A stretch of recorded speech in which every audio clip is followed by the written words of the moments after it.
নিজ হাতে উপার্জিত কামাই এটা পৃথিবীর শ্রেষ্ঠ কামাই, আলহামদুলিল্লাহ। পরিশ্রমের মাধ্যমে যে উপার্জন, এটাকে ইসলাম আমাদেরকে উৎসাহিত করে।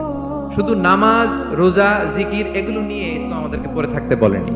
কোরআনিক অর্ডার হচ্ছে আপনার নামাজ শেষ, আপনি বেরিয়ে পড়বেন, কাজে বেরিয়ে যাবেন। ফাইদা কুদিয়াতিস সালাতু ফান্তাশিরু ফিল আরদি ওয়াবতাগু মিন ফাদলিল্লাহ।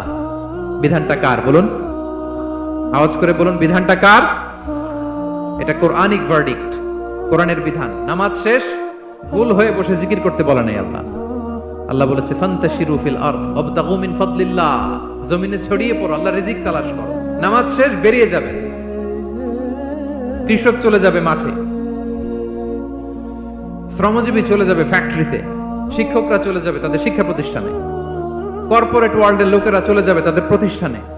ডেভেলপমেন্ট করতে হবে, সিভিলাইজেশন করতে হবে। নামাজের পরে গোল হয়ে বসে থাকা চলবে না। কি ব্যালেন্স দেখেছেন ইসলাম? আজান হয়েছে তো মসজিদে আসো, নামাজ শেষ বেরিয়ে পড়ো, আলহামদুলিল্লাহ।